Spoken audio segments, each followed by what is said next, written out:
we're delighted.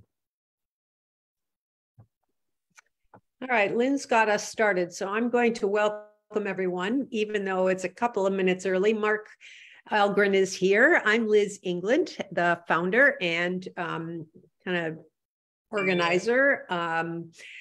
Linda Chu is also here, and she'll be talking to you about this extraordinary program that she heads up with us in the TESOL Career Path Development Professional Learning Network.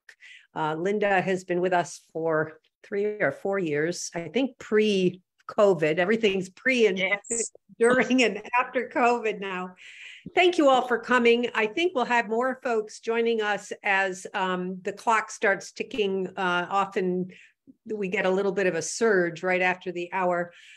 We are thrilled to welcome Mark Algren today, and I'm going to turn this over to Linda to introduce him and tell you a little bit more about this program today. Thank you all for coming. Thank you, Liz. And yes, we're so happy to introduce our speaker today, Dr. Mark Algren. Dr. Algren brings lots of experience to us with international higher education, English language education.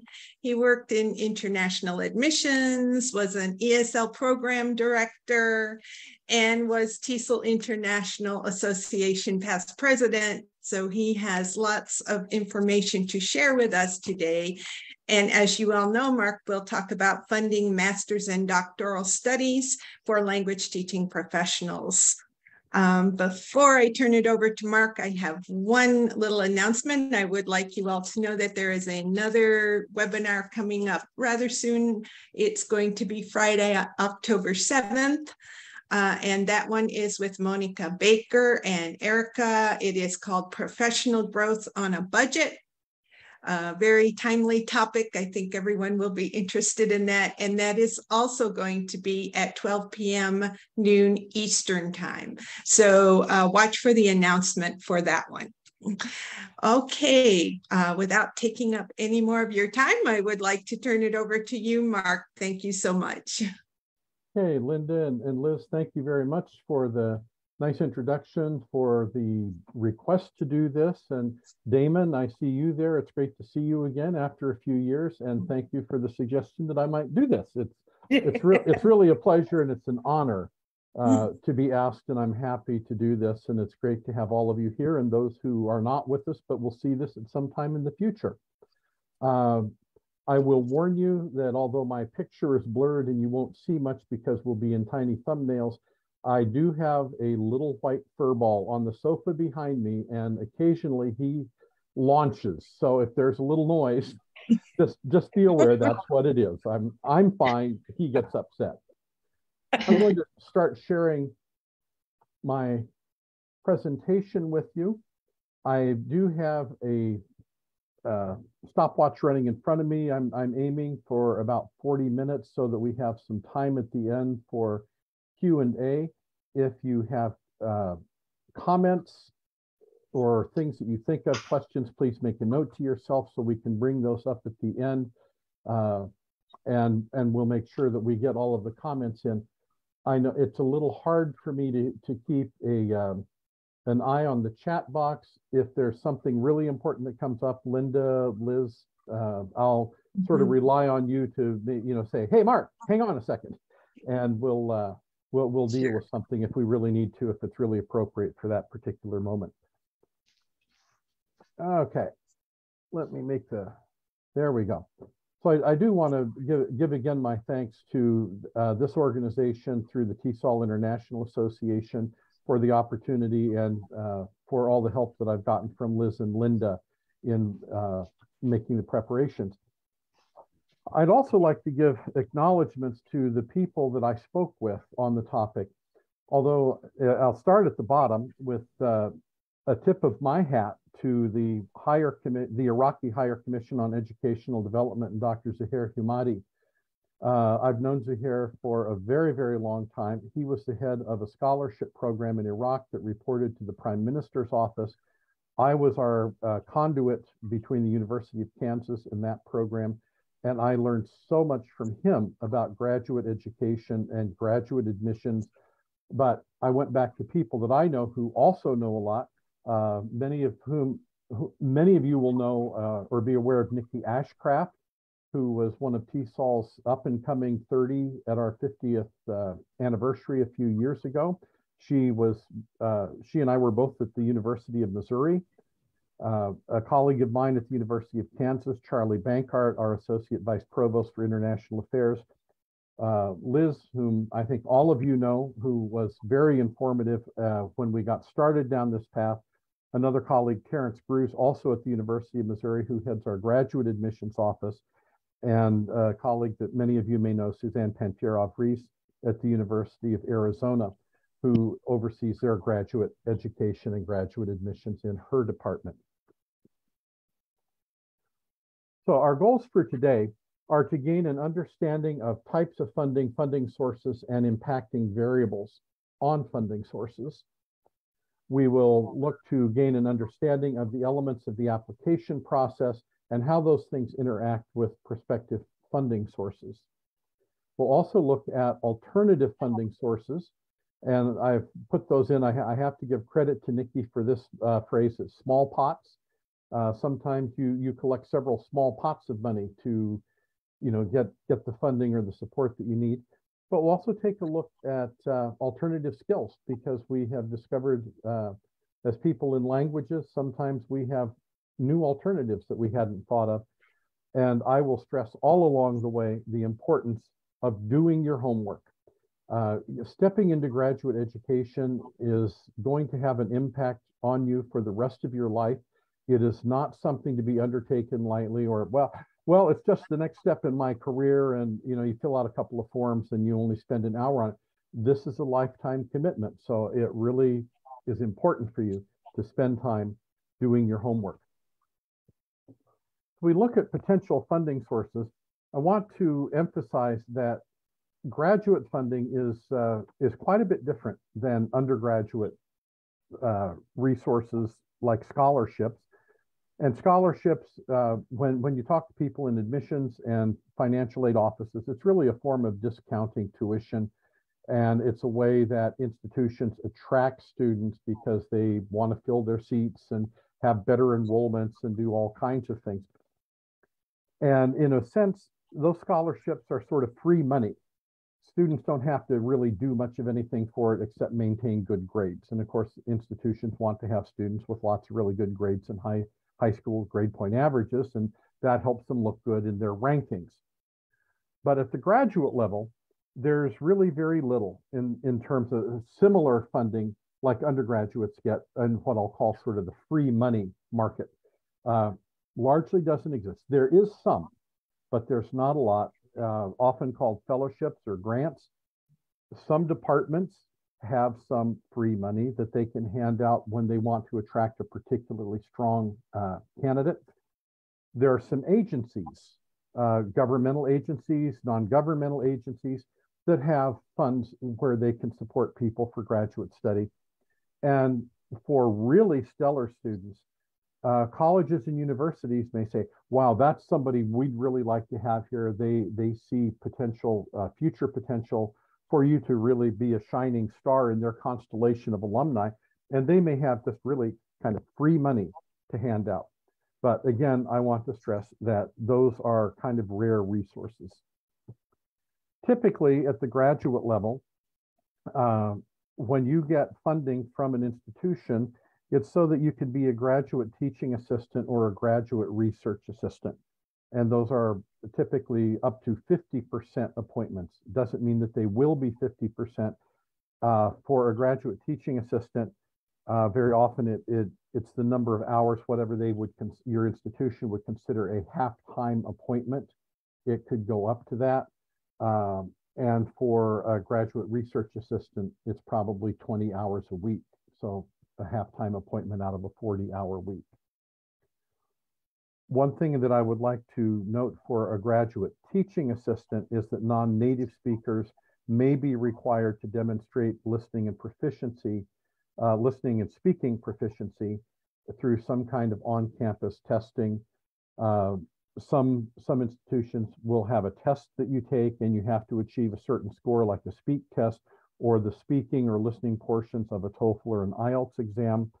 There are some institutions that have a required GTA teaching course or a series of courses that everybody's required to go through and then pass a presentation skills program at the end that's judged by faculty and probably some students. So there are some things that go into that, but they're all worthwhile. So what do you get in return? Sometimes my buttons, there we go. We back up. In return, this drives me nuts. Okay. In return, you'll receive a stipend. It's hard to call it a living wage. You probably wouldn't save money. You're not going to gain weight. You'll probably lose weight. I hope you like ramen and hot dogs. But it's certainly enough money to live on. Now, if you think about having dependents with you, spouse, children, parents, others, I'm not sure that you're going to be able to stretch that money quite that far. But you do get money to live on. Last I think I knew at the University of Missouri, it was $18,000, I think, for a year. I'm not positive about that. Maybe it's $18,000 this semester. I'd have to check. A tuition waiver. Basically, they'll pay for your education. So you don't pay anything to take your classes. And really important in the United States, to provide your health insurance. In addition to that, you have opportunities for networking.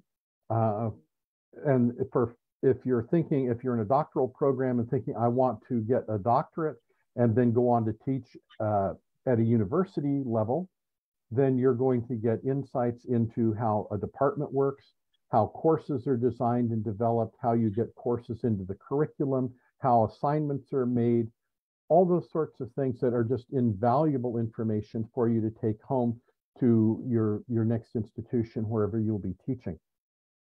So there's a lot that comes out of that. You learn a lot about how things work. And the same can also be true for a graduate research assistantship, where you're working one-on-one with a faculty member to support that person's research interests. You'll learn there about things like grant writing, which is really important for anybody who's going to go on into a faculty position. So there's a lot of other stuff that you learn. One of the things that you'll want to consider, because you may need to put some of your own money into this, it could be family money, it could be your own savings and so on. Think about the affordability of the institutions that you're looking at, and be sure that you look at the cost of living in that locale. Obviously, if you want to go to Boston University and live in Boston, or go to UCLA and live in Southern California, your cost of living is going to be much, much higher than if you're at the University of Missouri or the University of Kansas in the center of the United States, in much smaller towns where the cost of living is much more affordable. U.S. citizens. For you, one of the things you may want to do is contact your admitting institution's financial aid office, because they may have ideas about other scholarships that are available other than what your department has mentioned, and you may be eligible for loans. But do keep in mind that if you take out loans, that someday you are going to have to pay them back. Just because they give you more money than you need doesn't mean that you have to spend it. You do get it, roll it back into your financial aid sort of bank, and let them keep it. Don't spend it if you don't have to.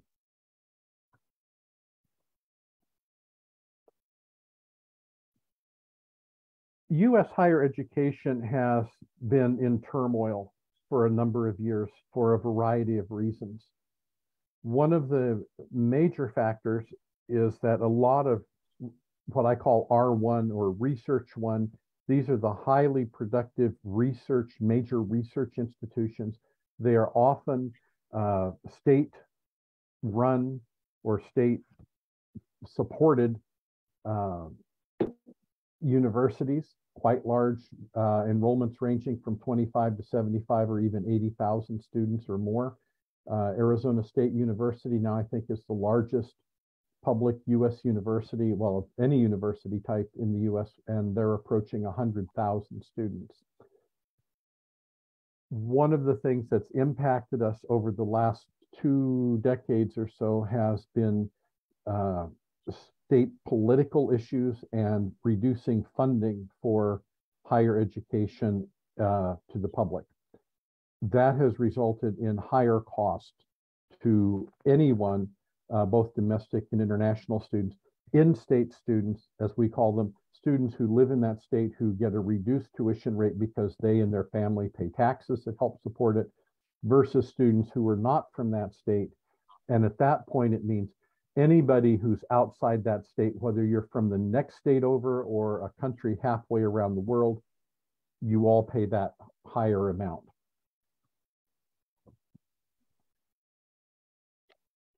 So through that kind of a shakeup, the funding models, there's been a reduction and departments don't have the funding that they formerly did.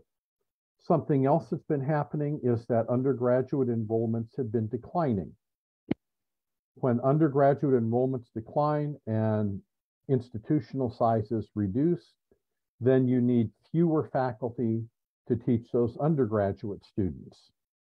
A lot of undergraduate teaching is done by graduate teaching assistants, so therefore there are fewer graduate teaching assistant positions available.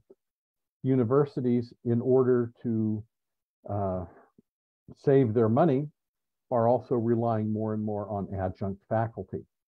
So there's all this competition for the funding for the teaching, and that has an impact on what may or may not be available. Something else that happens as universities look at relying more on adjunct faculty instead of full-time tenure track faculty is that as they have fewer of those full-time core faculty, that ultimately results in fewer positions for research assistants, because it's the full-time faculty that are chasing after grants and program opportunities where they need to have a graduate research assistant to help them administer a grant, do research for them, conduct experiments, do all kinds of things. So this is just a little bit of a reality check to say, be prepared for these realities. There's also been shifting enrollments in U.S. universities. The STEM areas, science, technology, engineering, and math, have grown exponentially. Colleges of engineering have built so many new buildings, but you look at the humanities and the social sciences, and those are not growing areas. So we think about what's available out there, and we'll come back to that in a few minutes, because there are individuals in our fields who have come into teaching English or into the linguistics languages area, and they have other skills that they developed before doing that. I know in our field, I work very closely with a colleague of many years who was previously a medical doctor. I've worked with somebody who was previously an attorney, but they've come into our field for all of their own various reasons.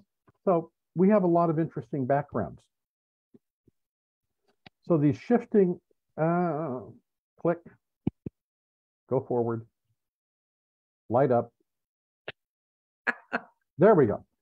So these shifting enrollment patterns equal shifting funding priorities for institutions, and of course the state legislatures that provide the funds.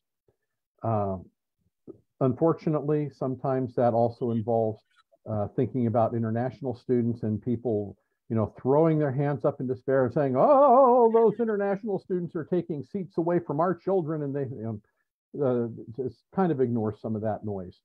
But it does all have an impact in some way or another. One other thing to think about as well is when there's an economic downturn, and our stock market in the United States has just been chaotic recently. When there's an economic downturn, now we're in a weird position right now in the US because unemployment is exceptionally low. It's at historic lows, means people are in the workforce, they are working. But very often when there is an economic downturn, it means people are going back to school to get new skills change careers, do other things. So it often means that there's greater competition for space in graduate programs. Right now, that doesn't really seem to be the case. So, you know, it's kind of an odd situation, but do be prepared for a little bit of that because when there's a downturn, it can mean it's harder to get into grad school. Also, keep an eye on exchange rates. If you're bringing money from home, right now the dollar is going to almost historic highs again. It's very, very strong. Don't know if you saw it the other day against the British pound. The British pound was just barely over $1, and typically it's been about $1.50 to the pound. You're making a big decision. Do your homework. This takes time. Turn it into a full-time job or at least a half-time job as you're starting to look for it. The first thing you need to do is your internal housekeeping and think about what do you want to do and why. And it's not just, well, I want to go get a master's or a doctorate in linguistics, applied linguistics, TESOL, something. Ask yourself why. What are you going to do with it when you're finished? What are your goals? So really do think about this in a long-term way. Once you decide that and you start looking for institutions, read their websites carefully. Read them thoroughly. I cannot stress that enough. I've had a number of faculty, and this goes back to when I was working with the students coming from Iraq on the HCED program, that they were contacting people in departments and asking obvious questions that were answered on the website. One of the things that will happen if you ask questions where you can find that information yourself, you may simply not get a response. If you write to a director of graduate studies or you write to a faculty member and say, can you tell me what the deadline is? They'll think, you know, if you can't read our website and figure that out, I don't know if we want you here as a doctoral student. That's so clear on our website, and you won't even get an answer. So don't feel like they're being rude to you or they're mean or bad people. Think about the question you're asking. Okay, so how do you find prospective programs? There are a lot of ways that you can do that. Look online, start doing your research. You know, doctoral programs in linguistics, doctoral programs, master's programs, applied linguistics, programs in TESOL. I don't know if the TESOL International Association maintains a list. We used to have a list of MA TESOL programs. So look around, see what you can find. Education USA offices, free advising in US embassies and consulates, obviously outside the United States. They're a great resource. They've got a lot of resource books there. They know things. They can help you find stuff. Talk to your undergraduate faculty. If you're looking to go to a master's degree, those are people who know you. They know your capabilities, and you're probably going to also ask them to write a recommendation letter for you. So go and talk to them and see places that they recommend. Talk to advisors. Go back to your master's program if you're looking at doctoral programs, and consult with your peers. Do you know people who've already gone elsewhere? You don't necessarily want to go to the same program that one of your peers went to, but they may have heard other things. So find out, do your homework, network, find out what's going on, and come back to this group. Here's a terrific group that you have access to, and you can pose your questions and say, this is what I'm looking for. But don't make your questions so broad that they are unanswerable. You have to do what I said in the first bullet point here. Do your own internal work and start thinking about, what am I interested in? What do I really want to do? Have you read in your field? Have you read work by someone and you think, wow, that is so great. I'd love to go study in that program and study under Dr. So-and-so. Okay, well, why don't you apply to that program? Why don't you contact that person? Especially, and this is an important thing, especially at the doctoral level. At the master's level, it's much less so. But at this level, for doctorate students, you have to have research interests that match up with what's going on with the faculty in that program, because one of those faculty will become your advisor. And if there's nobody there where you have shared research interests, you might be the most outstanding student in the world, but you might be rejected by a doctoral program because your research interests aren't what go with that program. Okay, so you're matching a lot of things up. Especially at the doctoral level, admissions can be highly competitive. A program may be able to accept only 7 students in a year because it's a small program. They've got a limited number of faculty. Those faculty are overworked. They're running the department. They're doing their research. They're teaching classes. They're running a grant. And they've already got 7 or 8 master students they're advising, and they've got 2 or 3 doctoral students that they're looking after, and they're helping with dissertations. Faculty are overloaded. They can't just, keep accepting people because they don't have enough hours in their own personal days to actually have a life. So it can be competitive. And you need to do your homework so that you know that you could be a good match with somebody, a faculty member in that program. Occasionally, this is less so in our area in the humanities, social sciences, and languages, but there are programs where there is the expectation that you will accept a GTA or a GRA position. And if you come and say, well, I'm going to pay my own way, and I realize that's not why you're here today, but if you said, I'm going to pay my own way, or my government's going to pay my own way, they'll say, well, we really don't want you because we're doing so much grant work. We rely on all of our students to participate in that, and it's in your best interest to do that. They consider it part of your education, and they want you to have that knowledge and those skills when you leave to understand grants, grant writing, grant administration, how you do all of that stuff. Mark, I'm going to be rude for just a second because Kitty had a really good question, and it spurred me to take the risk to interrupt you. I'm sorry. No, please do. For me, it's a little rude to do it. But we've got a small and very engaged audience here from a lot of different countries. Kitty's question is about the competitiveness of a person with a PhD from another country applying for jobs in the US. It's a little bit off topic, but I do want to integrate the notion of non-US based, even though I know your topic is on US based. Yeah. It's a cool question. Thank you for taking my interruption. Yeah, I was just looking for something that I could write on so that we can touch on that.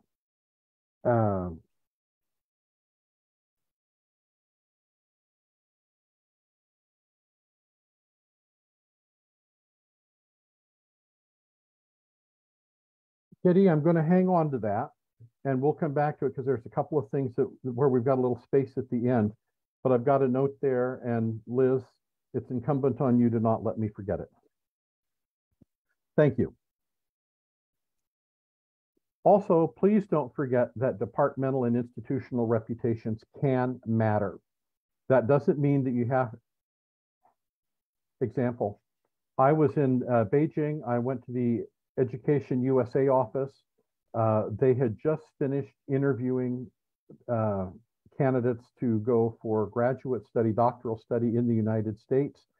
They'd been doing that for about 3 days. And when I talked to the Ed USA person, I said, so, what are people interested in? Where do they want to go? And they said, we interviewed nearly 100 people, and every last one of them said, when we asked the question, where would you prefer to go to study if you were accepted for a Fulbright to the United States? And they said, Harvard, Harvard, Harvard, Harvard. Everybody, no, Harvard didn't want 100 new Chinese doctoral students. Okay, and this is not about China, it's not, but it's everybody wants to go to Harvard, everybody wants to go to Yale, Princeton, you name it, Chicago, take a pick. There are lots of terrific institutions scattered all across the country, and departments can vary. An institution may not be like one of the big name institutions, but that department could be stellar. The top jazz music program is in a university that few people have probably ever heard of. It's at the University of North Texas. But it's not a big music school when you think of music schools. So look around, but also don't think about, a program that's kind of a nothing institution, and I won't give any examples on that. I don't want to be accused of anything, but it can make a difference, especially if you want to be a faculty member someday. Okay, the application, I'm keeping an eye on the time. Programs, this is really important. Programs do not admit you just because you meet the admission requirements. You are admitted because they think you will finish. And this is one of the things that when I write letters of recommendation and when faculty review committees are reading letters of recommendation, you always look for somebody to say, I think that Liz has the capacity to succeed in your program, and I have every confidence that if she chooses to enroll with you, that she will complete the program. You're going to stick to it. People want to admit future alumni because you will reflect on the quality and the ranking of the institution. Watch for deadlines. I'm not going to dwell on that, but know the deadlines, watch for them. And one thing that's important to note is that funding deadlines, applications for scholarships of any kind, GTA, graduate research, all of that stuff, some of those deadlines come before the admission deadline, and they often come before acceptance announcements go out. You have to apply early. Don't wait to hear you're accepted. Watch. So there's lots of deadlines floating out there. Be sure you watch for all of that. If you need to communicate with the department, there are a couple of options. One term you need to be familiar with is the DGS, or the Director of Graduate Studies. Always a terrific place to start, but think about your questions. Don't ask questions where the answer is available on the website. So that's where you do your homework. And then you go back with, more content type questions. If you are particularly interested in working with a given faculty member, again, this is more doctoral level, you need to take a look at, think about contacting that person, and you're sort of selling yourself a little bit. Why do you want to work with them? I know you're doing your research in this. I did my master's thesis on this, and it aligns with that. And I've read your work. You butter them up a little bit, but you're also showing that you know what they do, and you could be a support to them. A statement of purpose.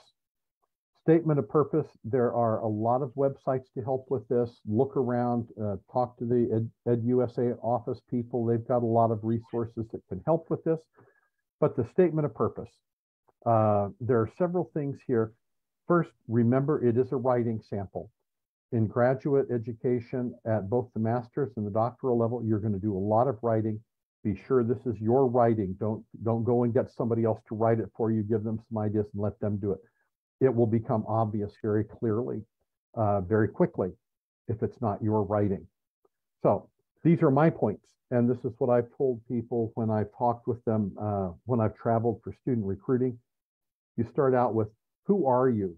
And what has brought you to this point in your life where you're applying for a master's or a doctoral program?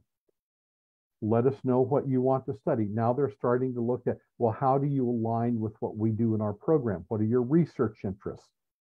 Why do you want to do this at my institution? Why do you want to come to the University of Kansas? Just because somebody said so, because my uncle went there? That's not a good reason.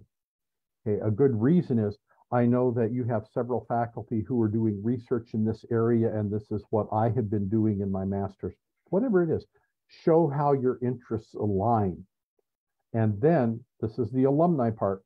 What are you going to do after this? How will you put it to good use? How will you further the name and the reputation of your department, your program, your institution? Because they want to know that what they're pouring their heart and soul into, their lives, this is what they do. Okay? They want to know that you're as interested in it as they are. So show them that.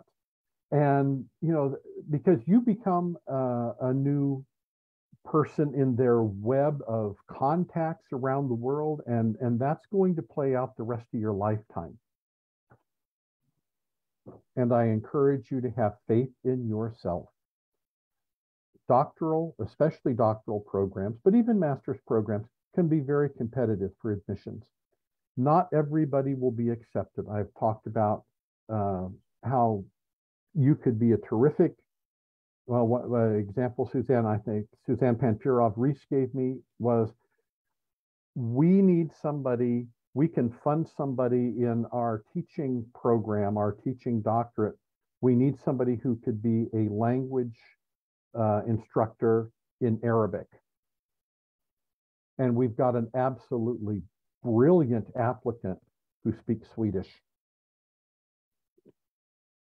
We can't fund that person. And we may not be able to accept that individual who speaks Swedish because our need is somebody who can teach Arabic. So there are so many things that go into graduate departments making decisions about admissions. Do your homework and find out what their interests are and see what you can provide. So a little bit on funding sources in general, and this is going to take us up to about 40 minutes. Masters, a lot of funding for all of these is controlled by the departmental level. They all do graduate research assistantships. They do graduate teaching assistantships. Master's programs may have a little bit more available, and there are more opportunities to admit students because typically master's programs are larger and doctoral programs have a very small number of students in them. You need to think about who has the money. Primarily, I'm thinking about R1 major research universities, but there are non-R1 doctoral granting institutions, and there are master's institutions that do not offer a doctorate. So look around, become familiar with the types of institutions that are out there, and see where you might be able to find resources. Then it goes back to doing your homework. For those who are from outside the United States and coming here, this is students, will come back to Kitty's question about working in the US. There are restrictions on what you can do. If you've got a GRA or a GTA, that's all taken care of. You would need to talk with someone in the International Student Services Office about doing any other work if you have an appointment. You are allowed to work on campus only, and there are restrictions. In rare instances, students are able to work off campus, but in all instances, you need to talk to the International Student Services Office to make sure that you remain in status with the terms of your visa, or you could face deportation. That tends to be rare. But what can happen would be, say, if you did things that were against the terms of your visa, and then you leave the country and apply later to come back on another visa, whether it's a tourist visa or another study visa, and the visa office discovers that you were out of status on a previous visa because you had other government documents. It's all interrelated from the Internal Revenue Service to others. And they discover you had been out of status, but it was unreported at the time. That could block you from returning to the United States. So please be careful about that. Graduate financial assistance. There's some that's available for anyone. There's federal government assistance that's typically only for US citizens. Some is only for state residents if you're going to a state institution. The College of Education at the University of Missouri has a financial aid page on their website that gives a lot of information. So I'd suggest that you could take a look at this and check other places. And a good Google search is graduate financial assistance, just those last three words. Do a search on that, and it will bring up other topics and other institutions that have gathered some of that information together. So that term, graduate financial assistance, especially if it's on a university website or some non-governmental organization or US government or any sort of a government agency, it's going to be good information. Be sure that you understand if there are term limits to your financial support. There are a lot of programs that say this is only good to a maximum of 5 years. You don't want to get to the end of 5 years in a program, whether it's a master's or a doctoral program, and then discover you have no more funding. And if you can't afford to pay the rest of it, then you go home with no degree. So be sure you know what the maximum funding time is. And the danger of postponing an offer. Institutions make offers of admission based on what they have available for the upcoming year. Some will say you can defer at one time and you don't need to reapply. Some will allow you to defer and say, yes, you can come next year. Be sure you understand the terms, because if you have to reapply, that means you go back in the pool. You may have been accepted once, but their needs may change, and being accepted a second time could be a risk. And if you were offered a GTA or a GRA position, that could disappear in another year or two because their needs have changed. There are lots of alternative funding sources. I know I've sent this website or this presentation to Liz and Linda, and they're welcome to distribute that as they see fit. But find these small pots here and there. Of course, the big one could be a Fulbright if you get full funding to come from the US government. ETS, if you're interested in TOEFL and language assessment, they offer scholarships. The Mensa for really smart people, but you don't have to be a member. Their foundation has grants. Some TESOL groups have grants. The TESOL International Research Foundation has grants. The United Arab Emirates is funding a doctoral research or a dissertation grant. So there's lots of things out there. There are also within programs, sometimes they will have funding available for your dissertation that you cannot get while you're enrolled in courses. Only after you've passed your exams, you're done with everything, and now you're working on your dissertation only. And again, watch for term limits. And finally, some alternative sources. Could you teach math? Could you teach chemistry? Could you teach physics? So, notably in STEM areas, because a lot of institutions have difficulty finding enough GTAs in those areas. So if you have a background as an undergraduate or maybe a master's, if you're going on for a doctorate and you're shifting fields, and you could teach in one of these areas, that could become a funding source.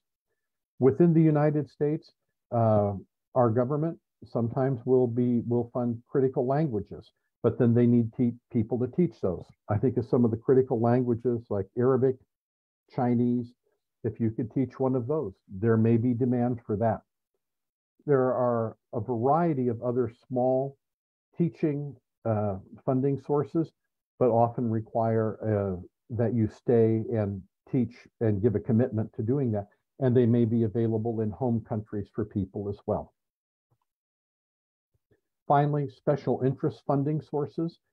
There are scholarships, there's funds available for people who are first generation, for female scholars, and there are other special interest foundations. So be sure you look around for some of those. A little further assistance. Previously, Nikki Ashcraft did a webinar on writing, on a philosophy of teaching. It's not writing a CV, it's on philosophy of teaching. I forgot to remove the writing a CV part. And that's available on the website. And I would also mention that the English Language Testing Society, for those of you who are interested in testing and assessment for languages, the English Language Testing Society is now 2 years old, and it will have its second conference on October 14th and 15th. There's the title of the conference theme. That's their website. If you would like information to have a free registration, with many thanks to our sponsors who are funding the conference, please send my email message. My email address comes up in a moment. Please write to me and say, send me information about the free registration, and you would be able to attend the conference for free. So that's this conference coming up in about 2 weeks. So thank you very much for your time. Went just a little bit over, but we've got about 15 minutes for questions, and we'll come back to Kitty's question. There's my email address, malgren@missouri.edu. So let me know, and if you'd like information about registration free at the ELTS conference, let me know. Okay, Thank you. Thank you so much, Mark. I first wanted to say that because this has been such an impactful presentation, and I think it's filled with information and a lot for us to digest. So I appreciate that. We have had a few questions.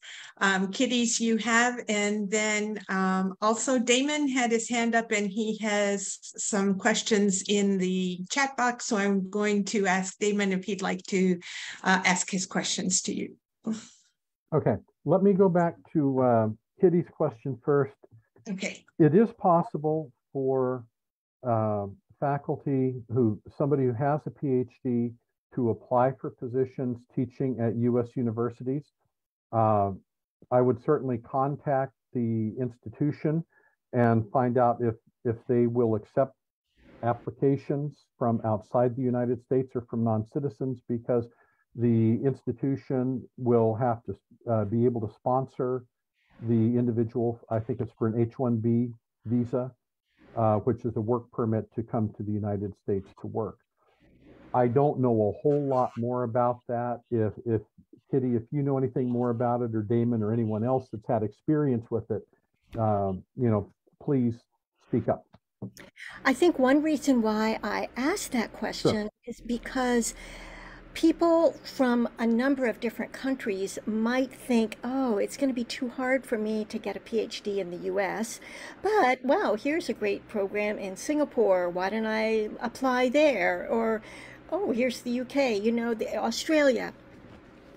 And if, again, whether it's an American citizen or a citizen of another country does that kind of PhD, I want to be able to give advice for them coming to the U.S. and saying, oh, now here, am I going to be competitive? Yeah. I have seen, when I've looked at faculty lists on departments, that I have seen people who have doctorates, and you can't always tell by the name if they're native-born U.S. or if they're an import. But they've gotten a PhD outside the United States. I would say probably it depends a lot on the reputation of the institution that they got it from. What their a lot of it's going to go back to research interests and how it aligns with what's the interests of the department and the institution are in that field. And I would take probably a look at something like the I'm trying to think of some of the international rankings, like the Shanghai rankings and others, to see where your doctoral institution falls. Because obviously, those that are in the top 100 internationally, top 100 institutions in the entire world, there's probably interest. Again, if there's an alignment with what the department is looking to hire. Great. If it's kind of a, who's ever heard of them? That's a different matter altogether. Great. Thank you very much. You're welcome. Thank you for the question. Damon. Yeah, before I talk, Lynn, is there anything from Facebook audience that Lynn wants to bring up?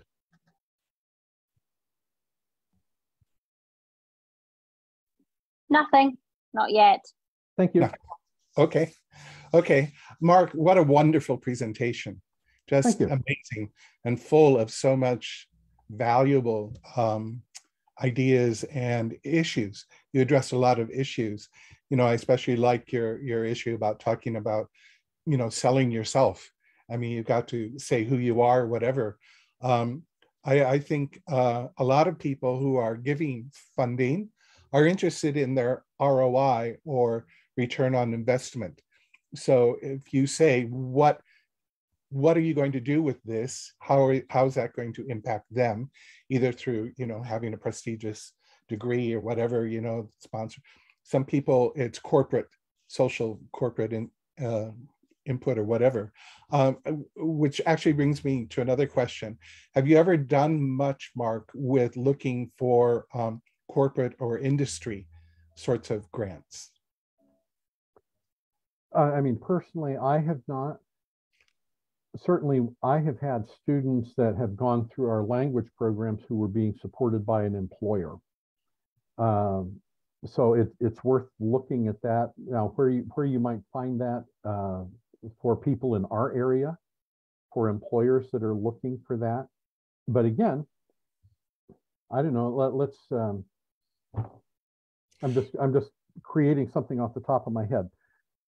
Several years ago, there was a program started in Vietnam called Vietnam 2020, and it was a program that was looking at how can we increase the quality of English language proficiency among students leaving our high schools and certainly in colleges. If we want to be part of the international market, we're going to have more and better English language speakers.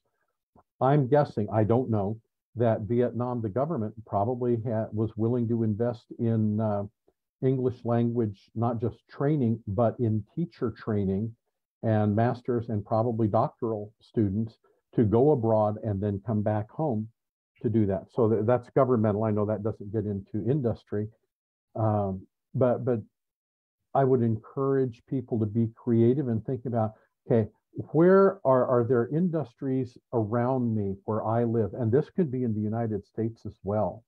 We look at that for English language programs. Are there in our region industries that need English language teaching for their employees? And it could be, because there are a lot of immigrants in the United States, and we come back to ROI. I could give you a reference to Anne Lom Paris, who's had a lifetime dedicated to this, and she'll say, what's the ROI? What does an industry really need? Oh, well, they're worried because their employees are getting their fingers chopped off in their equipment. Well, it all turns out they can't read the instruction manuals for the equipment. Their real, I don't mean to sound crass, but their real interest isn't with people getting their fingers chopped off. It's costing them a ton of money in insurance premiums. So, ultimately, a lot of things come back to money. Of course, they're interested in the welfare and the health of their employees. But then she found out, it's also about how much their health insurance costs. So look around and see, are there industries? Because they often don't know that we even exist. And to be able to go to an industry and say, we're lagging because your employees need better English language teaching. This is what I'm interested in. This is what I want to do. My father, my uncle, my aunt, my mother, somebody used to work for you. I know what your issues are. I would like to come back and work for you, but in order for us to do what you want, I need to do this. Would you be willing to fund me for this if I promise you I'll come back and work for you for 5 years or 10 years? Sell yourself. Yeah, that's really true. And I've had some experience with this. And the point is, it's the return on investment. If they invest in you, what are you going to bring back to them, or how are you going to help them? And so I've been able to get programs like Toyota and Mitsubishi and some of the others to support, but they're looking at the communication side of it. So if you just go in with a focus totally on linguistics or something, while you're asking them without, first, as you said, you always do research before you approach anybody. So you find out what some of their needs are and things. So I agree with that. Mark, you pointed out the Fulbright program, another US government program that is good for research. It's a non-degree program. It's the Humphrey program. And I put a link to that in the chat box. So I suggest those of you who are interested in maybe a 1-year or a 2-year research program to check that out. It is non-degree as well. So those are the questions. I'll stop and let somebody else ask. Thanks, Mark. Sure, and there's a couple of other comments in the chat box from Lynn, who was formerly at Amid East, that there were participants supported by the Boeing Foundation, the Sawiris Foundation, doing MAs and PhDs in the US. So again, it's doing your homework. Again, I point you back to the Education USA people if you're an international student, but within the United States, start looking at some of the large corporate foundations and see what's available out there. Talking also to people in your field.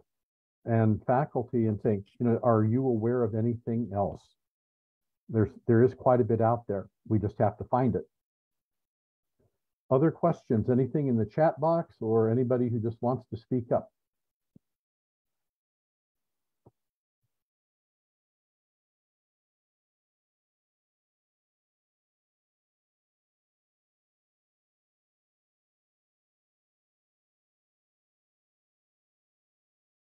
Any other questions for Mark? We have a few minutes left, so please speak up if you have a question. Damon?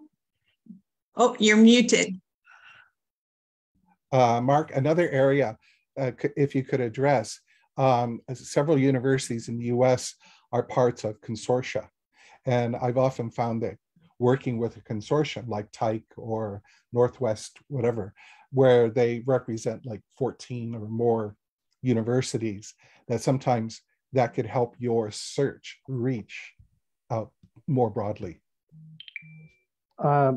Yes, it can. I'm trying to recall a couple of the consortia names. There was one out of Central America, and the name's just too far in the past for me to pull it out right now. But that's an excellent point.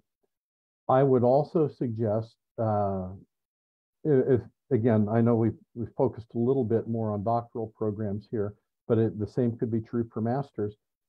If you are an international student, go back to your undergraduate institution or your master's institution in your own country and ask them about connections that they have to any partnerships that they have with programs or institutions in the United States, because a lot of those focus on undergraduate education for bachelor's degrees, sort of the international back and forth for undergraduate students for a semester or a year.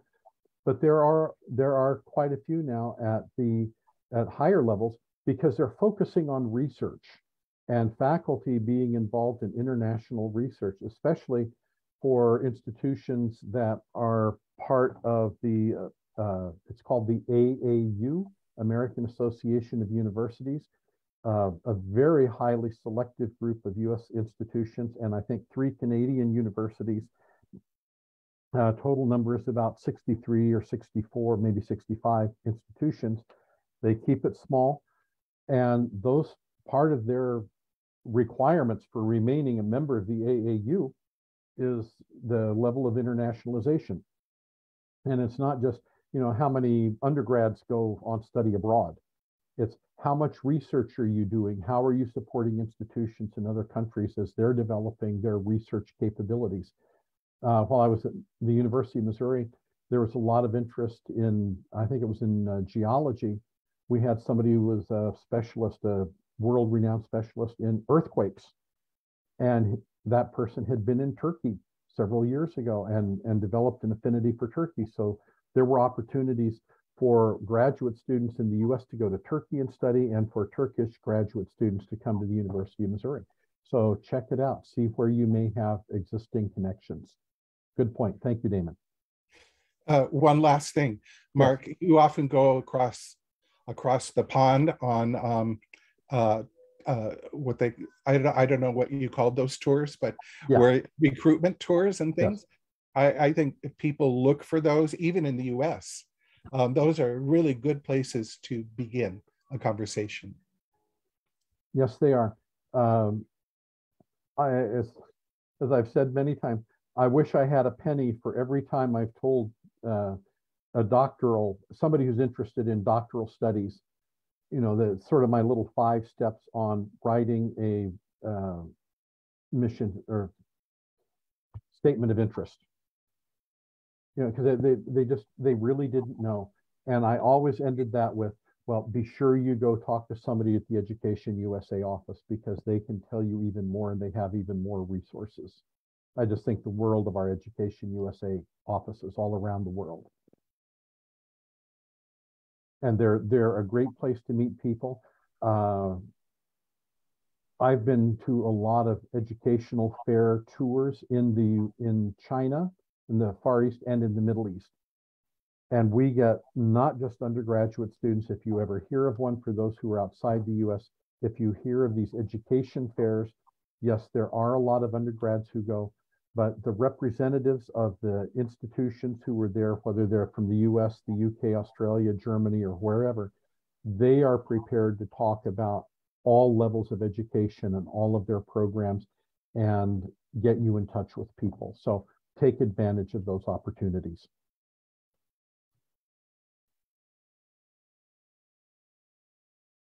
All right. We have about a minute left. If anyone has a last burning question for Mark.